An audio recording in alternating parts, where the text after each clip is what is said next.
Scooby Doo is back and just in time for Halloween too. And I'm actually surprised. I enjoyed this first episode a lot more than I thought I was going to. Just from a visual standpoint, I thought the show was going to be a piece of shit. I'm going to be honest. It's probably not fair to judge something just by looking at it for a couple seconds because I saw like a short promo on TV and I thought it was going to be kind of stupid. I'm a huge Scooby Doo fan. I've been watching Scooby Doo for as long as I can fucking remember, actually. There's been so many incarnations of the show, it's actually kind of fucking ridiculous. Now that I'm stopping and actually thinking about it, there's a ton of movies, there's a ton of TV shows. And like, that's one thing, like, before I get into the review, there's one thing I do want to say is that, like, people like to scream like their childhoods are being fucked or ruined when something comes out, like something new comes out. A lot of people like to say like Teen Titans Go is a piece of shit and that ruins their childhood because it ruins the original Teen Titans. That's not true. Your original show is still there. You can still enjoy it no matter how bad a new incarnation is. I'm happy to actually say this new incarnation of Scooby Doo, Be Cool Scooby Doo, is actually really, really cool. Even though, ironically enough, right? No, but even though that name sounds kind of stupid, I don't really understand what that means. Be cool, whatever. But I did enjoy this episode a lot. I don't know what that says about the entire series as a whole, but if they keep up this pace of like quality, I have no doubt in my mind that this will be one of my new favorite shows on TV. That's how much I like this first episode. I'm probably just going to talk about what I didn't like first. That's a lot simpler and a lot easier to get out of the way. The one thing that I didn't like was actually the character designs. I don't like them all that much. They remind me too much of Brickleberry, and I don't really like that show all that much. If you like Brickleberry, that's great, but I don't like the way that show looks. This reminds me strongly of that. I don't know if it's the same guy who drew that, but it reminds me a lot of it. It just looks weird and kind of cheap. But the show's quality was so great that I stopped giving a fuck like midway through the episode. It was so enjoyable and so funny. This is such a great, fresh new take on Scooby Doo, while at the same time not really doing anything all that different, but doing things different enough to be entertaining.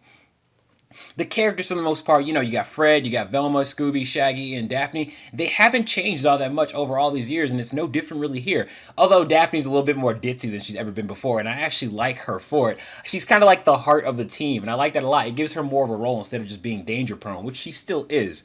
In this episode, the Mystery Incorporated, if they even are called that in this, the gang pretty much go to this this college that Velma wants to get into, and she's afraid, like, she has an interview and she's afraid she might blow it. But then the dean gives them a challenge. If he can solve, if they can solve the ghost problem, then she'll get into the school.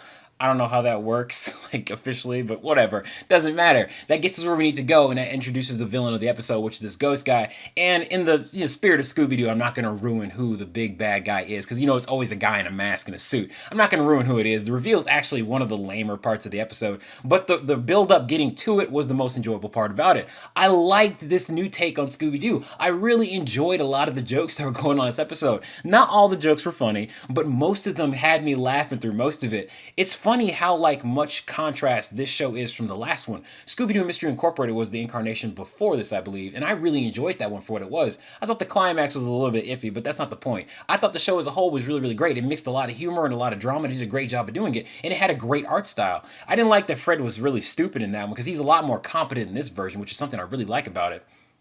That is one change from the last incarnation. Fred in this one's a lot more competent. He's got like a badass mystery machine that I'm not sure if he built it or maybe Velma built it, but it's so fucking badass. He's got like a crossbow on top. He can transform and shit. He can even remote control it from his car keys. That's actually really fucking cool. But I like that he's a lot more competent. He's a lot more of a leader in this. And like I said before, like, the show has a lot of great humor. I was actually surprised at how much I was laughing at this. It wasn't like dumbed down humor for like a younger audience. It was just jokes that everybody can enjoy. There's a reoccurring joke through the whole episode that involves puppets. And originally I was like, okay, they're just fucking stupid puppets. But they actually lend themselves to a really heartwarming moment in the episode. It was small, but I did enjoy it. And it even lends itself to one of the funniest jokes, and maybe the funniest joke of the episode, that involves Daphne losing her puppet, which made me laugh way harder than it should have. And even though like I didn't really particularly enjoy the character designs all that much, there were some things artistically that I really thought were really fucking cool. There's a scene that takes place in a library that involves a ladder. I'm not going to spoil it, but it's a really cool scene. It's a fast-paced, like really like kind of humorous scene. That it's the part where they're chasing the ghost, and in true Scooby-Doo fashion, they even play like kind of like an old school song in the background while it happens. Man, maybe it's just nostalgia, but I thought that scene was really, really cool. And there's also a moment where Velma breaks down everything that happened, kind of in a Sherlock Holmes, Robert Downey Jr. Jr. kind of way where she breaks down the whole mystery. And I thought that scene not only looked really cool, but it was a cool way of explaining it. I hope that's like a reoccurring. There's also like before they go into the college, she breaks down like where all the exits are and what the building looks like and when it was built and what it's built out of. I thought that was really cool, and it shows off how smart of a character Velma is. And like I said, their personalities are pretty much still intact from the original. These characters are truly timeless, and this show really puts that on display because they've been through so many incarnations and they still play off each other really, really well. Velma being the smart one, Fred being kind of the leader, Daphne being kind of the ditz, and Shaggy and Scooby being the stoner / comedy relief. And they do a great job of it too. Like I said, not every joke was funny, but the jokes they got out were really, and they do a great job with their personalities too. Like they're really true to all these characters.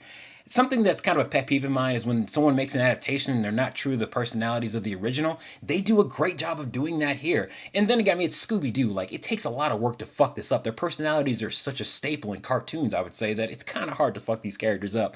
But I'm gonna keep this short. The episode was really, really enjoyable. The big mystery wasn't all that great, but I'm hoping that later episodes kind of rectify that by making the mysteries better. It's just the first episode. What do you expect? But I did enjoy the plot. I enjoyed the hell out of the characters. I thought the jokes were genuinely funny. Some of the artistic things were kind of cool. Although I'm not crazy about the character designs. I'm sure I'll get over it by like episode 3. It doesn't really matter because the episode was so enjoyable. Who gives a shit? It was really funny, really enjoyable, and I love that Scooby-Doo is back on television.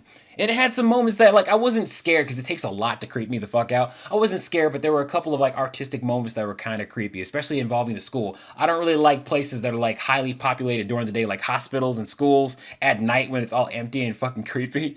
And speaking of the school, it does end on a really good joke involving the dean. Again, not going to spoil it, but it was really funny. So if you haven't seen Be Cool Scooby Doo, I recommend you check it out. If you guys like Scooby Doo, you might like this series. I'm not going to say you are because I don't want to make promises that I can't keep. But I thought, for me personally, I thought this was a great fucking first episode, and I have high hopes for the rest of the series. So that's pretty much all I got to say. I hope Be Cool Scooby Doo has a great run. I'll be here next week or whenever the fuck the next episode comes out to review that one too. Hope you guys enjoyed the video, and thanks for watching.